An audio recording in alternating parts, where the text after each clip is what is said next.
আল্লামা Jalaluddin Rumi রহমতুল্লাহি আলাইহি মসনবী শরীফের মধ্যে উল্লেখ করেন 10 জন নওজোয়ান যুবক। কয়জন? 10 জন নওজোয়ান যুবক সিদ্ধান্ত গ্রহণ করল, আমরা পাহাড়ি সফরে যাব, পাহাড়ি ভ্রমণে যাব, পাহাড় দেখতে যাব। কারণ পাহাড় হলো জমিনের মধ্যে আল্লাহর আশ্চর্য একটি কুদরতি জিনিস। আফালা ইয়ানজুরুনা ইলাল ইবলি কাইফা খুলিকাত ওয়া ইলাস সামাই কাইফা রুফিয়াত ওয়া ইলাল জিবালি কাইফা নুসিবাত। আল্লাহর একটা কুদরতি জিনিস আমার ভাইরা, দুনিয়ার সারা মানুষ মিলে একটা পাহাড় বানাইতে পারবে না। আল্লাহ পাক রব্বুল আলামিন পাহাড় জমিনের মধ্যে সৃষ্টি করে জমিনকে আল্লাহ এমনভাবে ঘিরে দিলেন জমিন আর নড়াচড়া করে না। পাহাড় সৃষ্টি করার আগে জমিন কাঁপতো। ফেরেশতারা বলে আল্লাহ জমিন তো কাঁপে, আপনার বান্দারা কিভাবে বসবাস করবেন, বাড়ি বানাবেন, বিল্ডিং বানাবেন? আল্লাহ বলছে আমি এমন জিনিস সৃষ্টি করব জমিন আর কাঁপবে না। পাহাড় দিয়ে খুঁটা দিলেন। 10 জন নওজোয়ান যুবক পাহাড়ি সফরে যাবে সিদ্ধান্ত গ্রহণ করছে। যাওয়ার আগে ইমাম সাহেব হুজুরের কাছ থেকে হুজুরে দিয়ে দোয়া করাইয়া আমরা সফরে যাব। বলেন সুবহানাল্লাহ। আমার আলোচনা কিসের? দোয়ার। হযরতে আলী বলে আমি যাবো শ্বশুর বাড়িতে। কোথায়? ফাতেমা বলে আমি যাবো বাবার বাড়িতে। হাসান হোসেন বলে আমরা যাব নানার বাড়িতে। কয় বাড়ি? বাড়ি কয়টা? হযরতে আলীর শ্বশুর বাড়ি, ফাতেমার বাবার বাড়ি, হাসান হোসেনের নানার বাড়ি। বাড়ি কয়টা? আমি কিন্তু আমার এটার ভিতরে আছি। এই 10 জন নওজোয়ান যুবক ইমাম সাহেব হুজুর কাছে গেছে। যেমন আপনাদের এই মসজিদের ইমাম হাফেজ মুফতি আসাদুল্লাহ হাফিজাহুল্লাহ, ইমাম সাহেবের কাছে কি বলতেছে, হুজুর আমরা তো চট্টগ্রাম পাহাড়ি সফরে যাব। কথার কথা আর কি, হুজুর একটু দোয়া করে দেন। আর দোয়া করার হুজুর আপনি আমাদেরকে একটু ওয়াজ করেন। হুজুর চক্ষু বন্ধ করে বলতেছে একটা ওয়াজ তোমাদের করি, শোনো। পাহাড়ি সফরে যাব, অনেক হিংস্র প্রাণী আছে পাহাড়ের মধ্যে, বাঘ ভাল্লুক হিংস্র প্রাণী, সাবধান, খুব সতর্কতা অবলম্বন করবা। আর একটা জিনিস তোমাদেরকে বলি, তোমরা হাতির গোশত খেও না। এর গোশত এরা হুজুর এটা তো আমরা আগে জানি, কারণ হাতির গোশত খাওয়ান জায়েজ না, এটা না জায়েজ, আমরা খাবো না। আপনি না বললে হুজুর খাইতাম না। হুজুর বলছে নাও একটা ওয়াজি করলাম, হাতির গোশত খাইও না, না খাইলে বাঁচতে পারবা। হুজুর দয়া করছে আল্লাহ এদের সফরটা আসান করে দেন, নিরাপদে আবার এদেরকে আল্লাহ বাড়িতে ফিরিয়ে দিন। হুজুর দয়া করছেন আর বলছে আমি যে ওয়াজটা করলাম হাতির গোশত খেও না, আমল করবা, দেখবা আল্লাহ তাআলা তোমাদেরকে বিপদ আপদ থেকে বাঁচিয়ে রাখবেন। বাবা একটা ওয়াজি করলাম, 10 জন নওজোয়ান যুবক রওনা হয়ে গেছে। 3 দিনের সফর। কয় দিনের? 3 দিনের, সাথে 3 দিনের খাবার আছে, টাকা পয়সা নিয়ে গেলেন, পাতিল আছে, রান্না করে খাবে। পাহাড়ি সফরে পাহাড়ের ভিতর ঢুকে গেলেন। খুব সুন্দর সুন্দর আজীব আজীব জিনিস দেখেন। আল্লামা জালালউদ্দিন রুমি রহমতুল্লাহি আলাইহি বলেন 3 দিন সফর শেষ, এমন পাহাড়ি গুহার ভিতরে ঢুকে গেলেন, গিরিপথে ঢুকে গেলেন, বাইরে হওয়ার রাস্তা পায় না। 3 দিনের জায়গায় হয়ে গেল 10 দিন। কয়দিন? সাথে খাবার ছিল 3 দিনের। দোকানপাট নেই, হোটেল নেই, রেস্টুরেন্ট নেই, মানুষ নেই, বাড়ি নেই, ঘর নেই। এমন নির্জন পাহাড়ের গুহায় আশ্রয় নিলেন যেখানে বাড়িঘর নেই। সকালবেলায়, সকাল থেকে সন্ধ্যা পর্যন্ত হাঁটেন, বাইরে হওয়ার কোনো পথ পায় না। আমার ভাইরা সিদ্ধান্ত নেই দিক দিয়ে মনে বাইরে হয়ে যাবে। যেদিকে ঢুকেন গিয়ে দেখে গভীর জঙ্গলের ভিতরে রাস্তা শেষ হয়ে যায়। এইভাবে এরা 7 দিন পর্যন্ত হাঁটলেন। 7 দিন পরে আর বাইর হওয়ার রাস্তা পায় না, যেখানে সূর্যের আলো দেখা যায় না। ভাগ ভাল্লুক হিংস্র পানি ডাকি, শরীর দুর্বল হয়ে গেল। 7 দিন ধরে কোনো খাবার নাই, নিস্তেজ হয়ে গেল। পাহাড়ের পাদদেশে 10 জন বন্ধু শুয়ে গেলেন, কিন্তু ক্ষুধার তাড়নায় তাদের ঘুম আসে না। আমার ভাইয়েরা হঠাৎ করে শোয়া অবস্থায় দেখতেছি একটা হাতির বাচ্চা পাহাড়ের চূড়া থেকে নিচে নামতেছে। নিচে নামতেছেন দেখি আশ্চর্য হয়ে গেল। পেটের মধ্যে 7 দিনের ক্ষুধা নিয়ে এই 9 জন যুবক গামছা বেঁধে হাতির বাচ্চারা দৌড়াতে শুরু করলেন। ওয়াজ শুনছে কয়জনে? 10 জনে। 9 জনে এবার হাতির বাচ্চাকে দৌড়ায়। একজন 9 জন যুবক বলে, ও ভাইরা, ইমাম সাহেব হুজুর যে ওয়াজ করছিল হাতির বাচ্চা খেয়েও না, না খেলে বাঁচতে পারবা, ওয়াজটাকে ভুলে গেলেন নাকি? 9 জনে বলে, তুমি ওয়াজ শুনে আমল করো, এখন মৌতের সাকরাত চলতেছে, এখন ওয়াজের দিকে আমল করলে চলবে না, এখন জান বাঁচাইতে হবে। এরা বলে, ওয়াজ যে হুজুর করছে তুমি আমল করো, এখন 7 দিন ধরে কোনো খাবার নাই, মৌতের সাকরাত চলতেছে, কোন সময় যদি মারা যায়, এখন জান বাঁচান ফরজ। কি বাঁচান ফরজ? এখন হাতি না বাঘ না জিডা ফাইডে খাইতে আমরা, পেটে প্রচন্ড ক্ষুধা।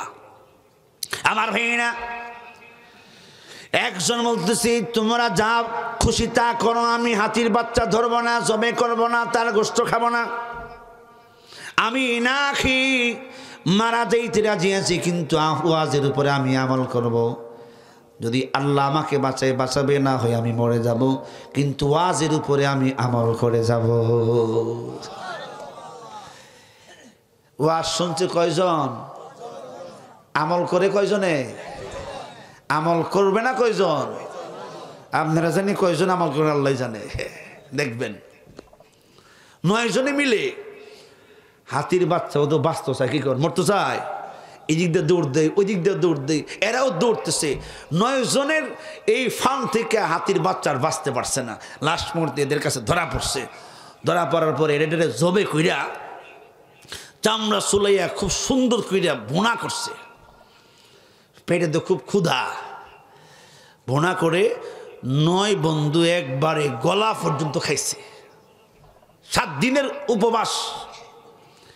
এখন যদি শুই তাইলে ঘুম আসবে নি? ঘুমাইতো না এখন, কি কর? আরে যে খানা খাইছে ঘুমাবে নাকি? এখন তো খাওয়া অবস্থায় ধুইলা পড়ে জায়গা, কারণ এখন ব্যাটারি ফুল চার্জ। যে মাত্র শুইছে, আগে যে টেম্পু ট্যাক্সি চলতো ঠেট আওয়াজ করে, এর এইভাবে নাক টেনে ঘুমাইতেছে। ঘুম আসে না কার? একজনের, যে খাইছে না এর। হে দেখতেছে এরা কি ঘুমাইতেছে। আমার তো মৌতের সাকরাত। সে একবার উঠে একবার বসে। এই মুহূর্তে হাতির বাচ্চা খাইছে, হাতির মা আছে না, মা হাতিটা বাসায় আসছে। বাসায় এসে দেখে বাচ্চা নাই। কি নাই? আচ্ছা নাই। হুজুরের ওয়াজটা মনে আছে নি? কি ওয়াজ করছিল? হাতির গোশত খেয়েও না, না খাইলে বাঁচতে পারবা। দেখেন এখন কি বিপদে পড়ে এরা। আপনারা কষ্ট হইতেছে না? কষ্ট হইলে রেখা দেখি কেন? 12:30 বাজে। আল্লাহ, আমি চাইছিলাম না 12টা বাজাইতে, কারণ কালকে বলে এক হুজুর বিক্রমপুর হিসাব বলে 1টা বাজে লিখছে। আমার ভাইয়েরা, মা হাতিটা বাসায় আনছি। মা বাচ্চার জন্য পাগল পাড়া। মা বাচ্চাকে কষ্ট করি জন্ম দিয়েছি, মা দুঃখিনী, বাচ্চার কথা বলতে পারে না। বাচ্চা বড় হয়ে মার সাথে বেয়াদবি করি, মার কথা শোনে না, বাবার কথা শোনে না। অনেক মা বাবারা, তারপরও মা বাবারা বাচ্চার জন্য বদদুয়া করে না। আছে না নাই?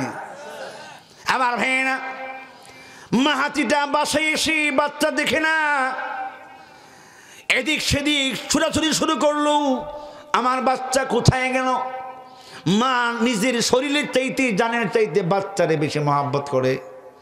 আল্লাহ পাক রব্বুল আলামিন হাতির মধ্যে এমন গান দিছেন, সেই বাতাস থেকে খবর সংগ্রহণ করে। তাকে আল্লাহ একটা রাডার দিলেন। হাতির এই সৌর উপর উঠাইয়া ঘুরাইতেছে, বলতেছে, আল্লাহ আমার বাচ্চা কোন দিকে গেছে, আপনি আমার এই সন্ধান দেন।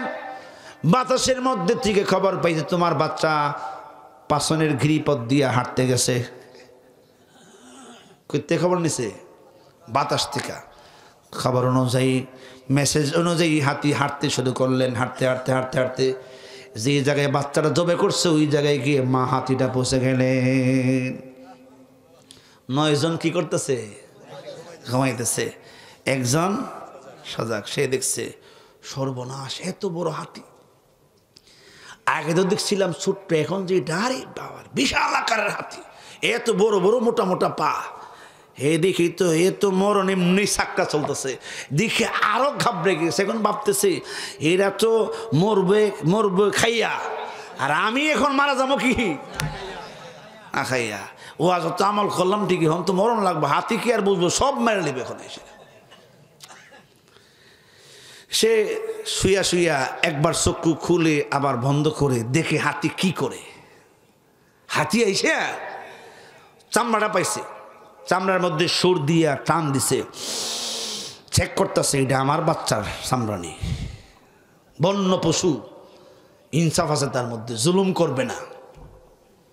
আমার ভাইরা, আমি আপনি যদি এইভাবে রবের বিধান মানি, নবীর তরিকা মতো চলি, বিপদ আপদ মুসিবত থেকে আল্লাহ আমাকে আপনাকে উদ্ধার করবেন। বলেন সুবহানাল্লাহ। কিন্তু আল্লাহর কাছে সাহায্য চাইতে হবে, রবের কাছে। আল্লাহকে রব বলে স্বীকার করতে হবে। দেখুন, হে দোয়া করতেছে, আল্লাহ আমি তো হুজুরের ওয়াজ শুনে আমল করছি, খাইলাম না তো, এরা তো খাইছে। হুজুর কইছে না খাইলে বাঁচতে পারবা। আল্লাহ আমি আমল করছি, আপনার খুশি। বেটা দোয়া করতেছে আল্লাহর কাছে। মা হাতিটা চামড়া চেক করে দেখছে এটা তার বাচ্চার চামড়া। এমনি মা চিল্লাতে শুরু করছে, আমার বাচ্চাটা মেরে ফেললো। বলছে আল্লাহ আমার বাচ্চাকে যে মারছে, আমার বাচ্চার গোশত যারা খাইছে, আমি এদেরকে মেরে ফেলবো। দেখছি নাতি কি গো, প্রতিশোধ নেব, হত্যার বদলা হত্যা। আল্লাহকে যাও চেক করে গিয়ে কেটা খাইছে। এটা নিচে আইসা এসেরা দেখছে 9 জন শুয়ে রয়েছে হাসপাতাল। আইসা পেটের মধ্যে সুর লাগাইয়া টানতেছে। কি কোন গোস্ত পেটে আসেনি? যে হাতি বাতাস থেকে খবর নেই, এখন খবর পাইতো না। যেই মাত্র টান দিছে খবর পাইছে এর পেটের মধ্যে তোমার বাচ্চার গোস্ত আছে। এমনি পেটটার মধ্যে একটা পাড়া মারছে। আছে আর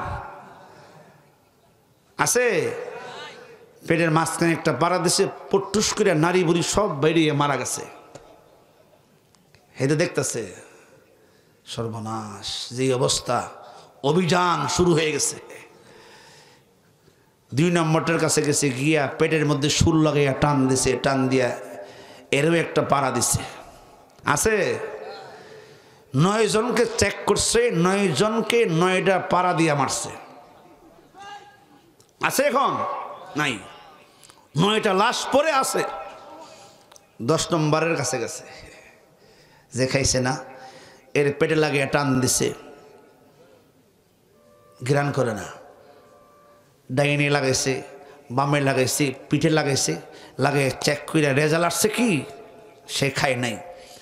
এরে পেঁচ দিয়ে ধরছে, সুর দিয়ে কি করছে, পেঁচ দিয়ে ধরছে। হে ভাবতা সারি হেরেরা তো মারছে ফাড়া দিয়া, আমারে মনে মারবো আসার দিয়া। কৌশল পরিবর্তন করে ফেলছে, উপর উঠাইয়া খালি ঘুরাইতেছে, ভাবতেছে আমারে মারবো আসার দিয়া আর কি। উপর দিয়ে ফাড়ালি তো শেষ, এমনি 7 দিন ধরে কোনো খানা নাই। এখন আমার কিছুক্ষণ ঘুরাইয়া তাকে হাতির পিঠের মধ্যে বসাই দিলেন রাজার মতন। এবার সে ভাবতেছে, হা 9 জন সাথীরে মেরে ফেললো পাহাড়ের পাদদেশে, আমাকে মনে হত্যা করবে হাতির বাসায় নিয়া, আমারে মনে বাসায় নিয়ে হত্যা করবে আর কি। আল্লাহ বলে না না, তোমার হত্যা করবে না, তোমারে তোমার বাড়িতে নিয়ে পৌঁছাবে। বলেন সুবহানাল্লাহ। রওনা হয়ে গেছে। বন্য হাতি রাস্তা চিনে, হাঁটতে হাঁটতে হাঁটতে হাঁটতে পাহাড়ের চিপা দিয়ে গুলি দিয়ে হাঁটতে হাঁটতে একবারে বিশ্ব রোডের পাশে গিয়ে দাঁড়িয়েছে। শত শত মানুষ এই হাতির দিকে জমা হয়ে গেছে। মানুষ মনে করছে হাতির পিঠে যে বসা এটা মনে হাতির গরু। এখন গরু এবারে বিপদে পড়ে গেছে। মনে করছে এই বাচ্চাটা তো অনেক সাহস, এত বড় হাতি শিকার করে নিয়েছে। কিছুক্ষণ এইভাবে হাতি দাঁড়ায় রয়েছে রাস্তার পাশে, মানুষ দিকে দিকে টাকা দেয়, 100, 200, 500, 300। এখন এই টাকাগুলি সব একসাথে করে তার কুলে দিয়া তারে পেঁচ দিয়ে নামাইয়া হাতি জায়গা জঙ্গলার দিকে, অর্থাৎ বুঝাইছে এখন তোমারে গাড়ির রাস্তার মধ্যে নামাই দিলাম, এখন তুমি যেখানে বাড়ি ওইখানে যাইতে পারবা। আমার ভাইরা, ও শুনে আমল করার দ্বারায় লাভ হইল না ক্ষতি হইল? বিপদ থেকে বেঁচে গেল। যারা আমল করলো নেরা বাঁচতে পারছে। হুজুরে ওয়াজ করছিল হাতির গোশত খেও না, না খেলে বাঁচতে পারবা। আল্লাহ তাআলা আমাদের প্রত্যেকই কথাগুলির উপরে আমল করার তৌফিক দান করুক।